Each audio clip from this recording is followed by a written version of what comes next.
Assalamualaikum warahmatullahi wabarakatuh. Salam jumpa kembali untuk seluruh sahabat-sahabat YouTuber, sahabat media, serta para pemirsa dan seluruh para pendengar, para penggemar di seluruh tanah air Indonesia di Jagakarsa, Jakarta Selatan maupun di luar sana.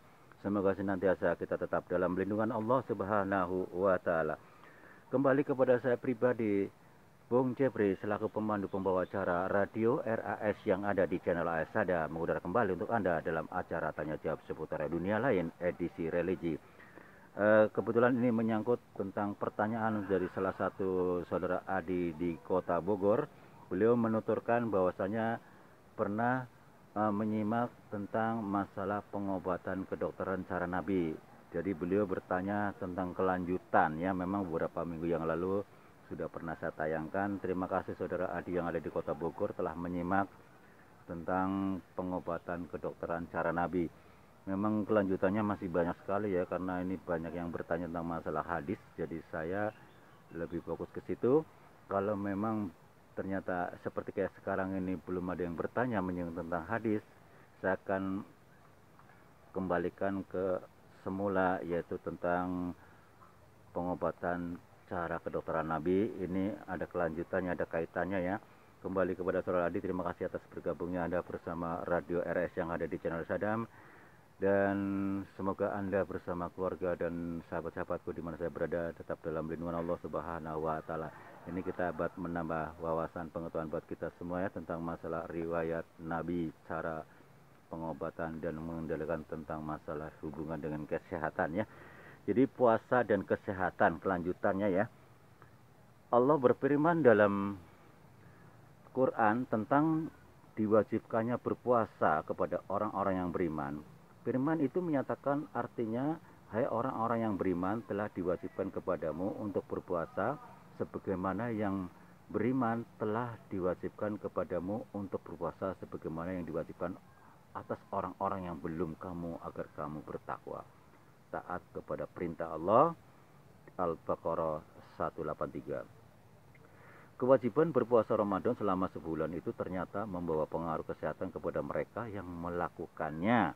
Jadi dengan demikian, kewajiban tersebut tidak hanya mengandung satu ibadah saja, tetapi memiliki faedah yang banyak, termasuk yaitu kesehatan. Puasa telah menyehatkan jiwa, jantung, badan, menghilangkan kesusahan, baik cepat ataupun lambat. Ia menimbulkan perbaikan terhadap akhlak manusia.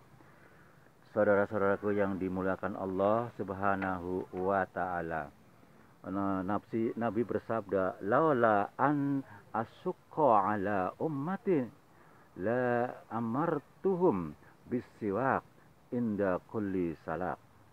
Jika tidak sekiranya aku akan memberatkan umatku, niscaya aku akan memerintahkan pada mereka untuk bersiwak, bersikat gigi pada setiap kali akan bersolat. HR Bukhari.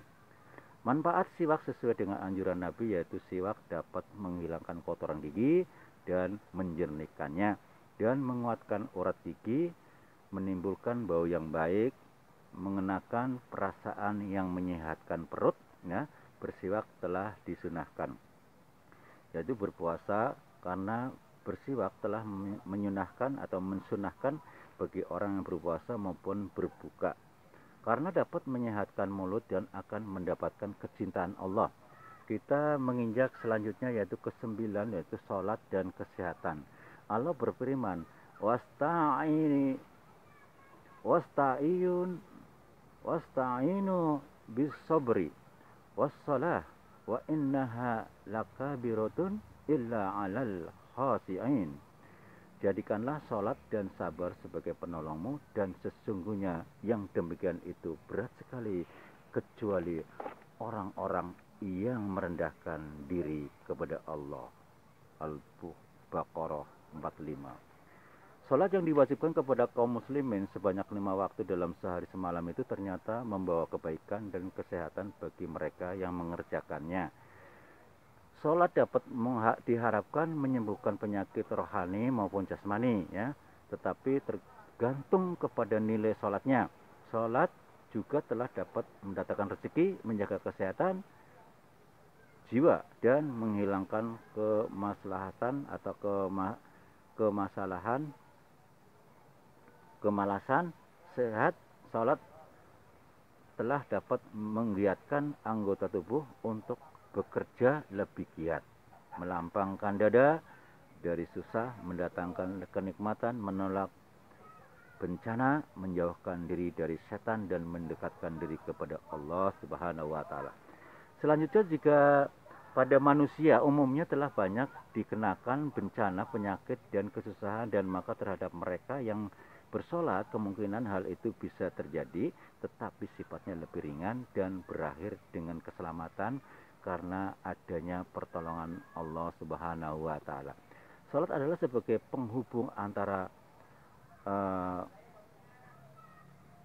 hamba dengan Tuhannya guna mendapatkan pintu kebaikan, keselamatan, kesehatan, kegembiraan, dan alat kendali kesabaran.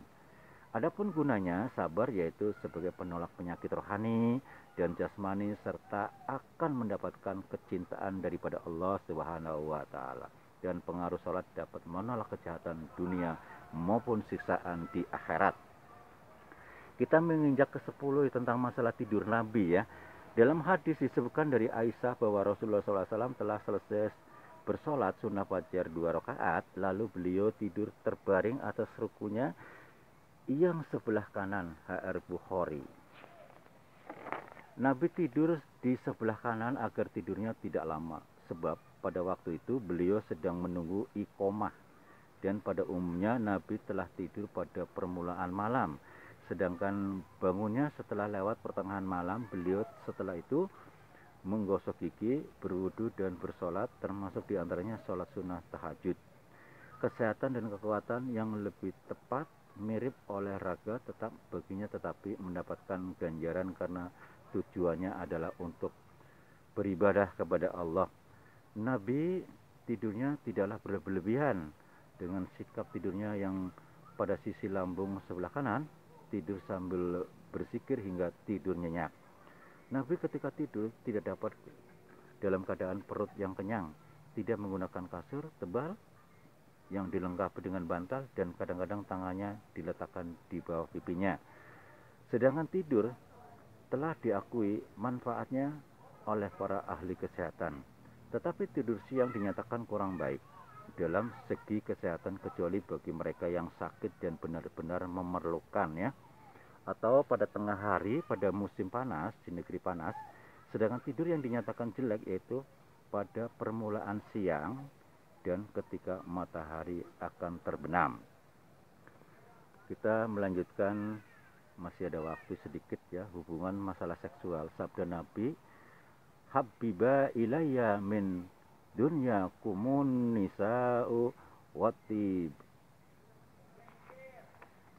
Aku diberi kecintaan terhadap duniamu, yaitu berupa wanita-wanita yang wangi-wangian. HR Ahmad. Senggama atau hubungan seksual bagi mereka yang beristri atau kawin adalah termasuk dalam masalah yang penting menurut ajaran kedokteran Nabi. Senggama telah diakui membawa kesehatan, bahkan menimbulkan kegembiraan dan kelezatan, dan untuk melahirkan keturunan dan sehat dan soleh sesuai dengan kehendak Allah. Adapun orang-orang yang selalu membendung air maninya, maksudnya tidak kawin, sedangkan yang bersangkutan tidak impoten bagi laki-laki dan tidak prigitas atau dingin bagi wanita, maka dikhawatirkan menderita penyakit tekanan urat saraf atau pemarah, gila atau kesurupan dan lainnya. Dan maupun demikian, terlepas air sperma atau mani itu bagi mereka yang tidak kawin dapat terjadi dalam mimpinya, sedangkan bagi orang-orang yang tidak beristri itu bisa saja menimbulkan gangguan yang tidak diharapkan, seperti sarafnya atau syahwatnya menjadi lemah, timbul kesedihan secara tiba-tiba, gerak tubuhnya menjadi kaku dan badannya terasa dingin atau perigit. Hal tersebut setelah tidak dibenarkannya dalam Islam melakukan onani atau masturbasi bagi berzina.